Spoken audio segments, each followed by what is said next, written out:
1997 10वी नापास झालो होतो आणि तिथून मग मी ठरवले की बाबा शिक्षणामध्ये काय आपलं डोकं चालत नाही, काय तर आपण लहान छोटा मोठा धंदा करूनच आपला उदरनिर्वाह करावा लागला. म्हणून मी 1997 पासून 2026 पर्यंत संघर्ष करत आलो आतापर्यंत. सगळे प्रत्येक संघर्ष आपण यशस्वी करून दाखवलं. शेळी पालन करायचं काय नाही, अडचण नाही, फक्त शेळी पालन व्यवसाय समजून घेतला पाहिजे. पहिल्यांदा शेळी आपण जरी काय करू शकतो मला कळलं ना तर आयुष्यात सोनं करून घेतलं. कोण काय पण बोलतं, पण प्रॅक्टिकली केल्याशिवाय समोर काय समजत नाही. शेळी पालन एवढा व्यवसाय कुठलाच मोठा नाही.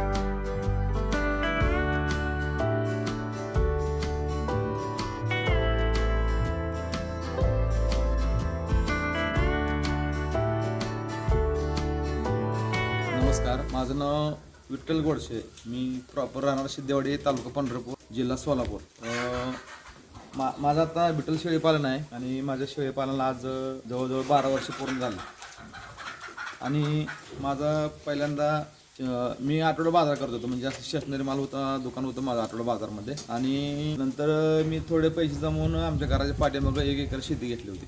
मग शेतामध्ये उत्पन्न काय निघालं म्हणून मला एका मित्रानं सजेशन केलं की तू शेळीपालन कर, त्याच्यामधून उत्पन्न तुला भरपूर मिळेल. शेळीपालन करण्यासाठी मग मी थोडं शेड मारले. पाठीमाग शेड आपलं पहिलं आहे आणि नंतर हळूहळू आपण वाढवत गेलो जागा काय पडेल तसं. मग त्यांनी मी शेड मारला आणि सांगोला बाजारातून 7 शेळ्या विकत घेतल्या होत्या पाठी. तर त्यामध्ये मी शेळ्या घेतल्यानंतर मी 7 शेळ्या पुढे वडताना एक पाठीमागून माझी सोडून घेतली, म्हणजे चोरून नेली होती त्यावेळेला. मी 7 शेळ्या घरी घेऊन आलो आणि उस्मानाबादमध्ये काम केलं. मला ते नाही जमलं, दोन वर्ष माझे त्याच्यामध्ये असेच गेले. पण मी माघार घेतली नाही आणि पुढं हळूहळू बिटलामध्ये प्रवास चालू केला. असं कुणी काय सांगितलं का वेगळा प्रयोग करायचो, असं करायचं. मग आता 7-8 वर्ष झाले आपलं काम 1 नंबर चालू आहे ह्या शेळी पालनावर. म्हणजे माझं एक टोटल 2 एकर क्षेत्र आहे. 2 एकरामध्ये जवळजवळ 10-12 गुंठ आम्हाला वापरलाच गेले आणि बाकीचा सगळा चारा माझ्याकडे आता तुती आहे, सुबाबळ आहे, मेथी घास आहे. तर या एवढ्या चाऱ्यामध्ये मी आता एक 8 वर्ष झालं बिटल जातीचं चांगल्या प्रकारे शेळीपालन सुरुवात आहे चालू आहे माझी आता. तर मी आता सरांनी बघितलं मागा की मी आता या शेळीपालनावरती काय काय केलं आहे. माझ्या इथं मंगळा रोडला, पंढरपूर मंगळा रोडला 21 गुंठ प्लॉट घेऊन तिथं मी सुपर मार्केट चालू केलं आहे. Sahyadri super market and collection नावानं. तिथं माझा मोठा मुलगा काउंटरला असतो आणि मी पण असतो. दोघा मिळून ते करतो. 1-2-3 लेबर आहेत तिथं सध्या. आम्ही 5-6 जण तिथं असतो आणि शेळीपालन व्यवसाय करून माझी पत्नी सकाळ संध्याकाळी लक्ष ठेवतो मी. तसं शेळीपालन बघितलं तर व्यवसाय हा घरगुती आहे आणि याच्यामध्ये बायकांनी जास्त लक्ष दिलं तर अजून शेळीपालन भरपूर प्रकारे सक्सेस होतं चांगल्या प्रकारे. तरी हे पूर्ण शेळ्या माझ्या आता माझ्याकडे 16 शेळ्या मदर स्टॉकला असतात आणि माझ्याकडे विक्रीचा माल भरपूर असतं कधी कधी.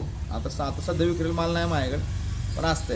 आणि माझ्याकडे 16 मदर स्टॉकला शेळ्या आहेत, चांगल्या क्वालिटीची शेळ्या आहेत. बघू शकता तुम्ही शेळ्या.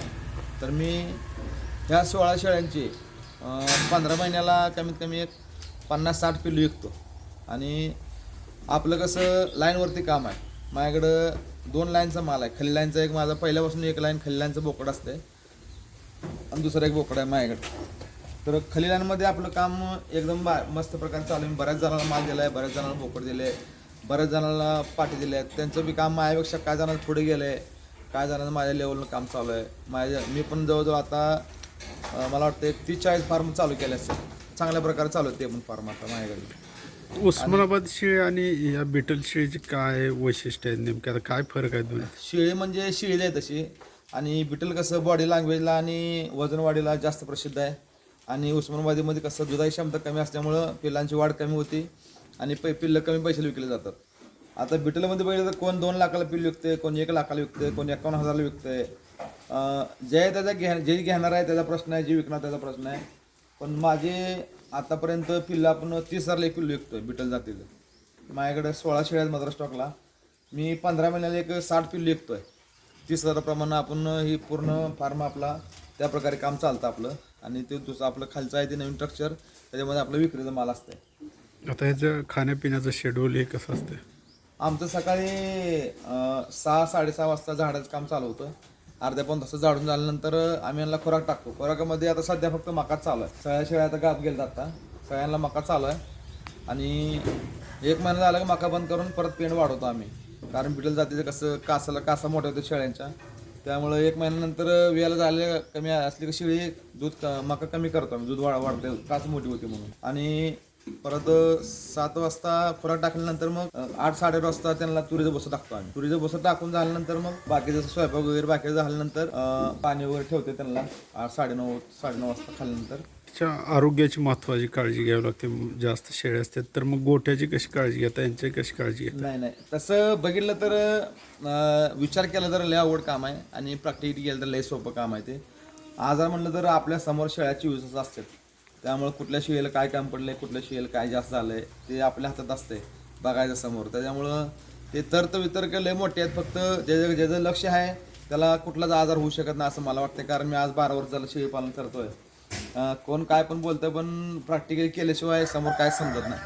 त्यामुळं प्रॅक्टिकली शेळ्याच घेऊन मी ह्यावेळी एवढं सांगेन की शेळीपालन एवढा व्यवसाय कुठलाच मोठा नाही. कारण हे 6 महिन्यामध्ये पैसे डबल होणार व्यवसाय, फक्त 6 महिन्यामध्ये. त्याची किमती जास्त असण्याचं काय कारण भेटेल ते? नाही आता ह्याच्यामध्ये कसं असतंय, जास्त किमती म्हणता येत नाही तुम्हाला. आता ह्याच्यात वजनवाढी एवढी आहे की किंमत ते त्या हिशोबाने आहे किमतींची. 3 महिन्यामध्ये पिल्लो 25 किलो व्हायला पाहिजे भेटेल.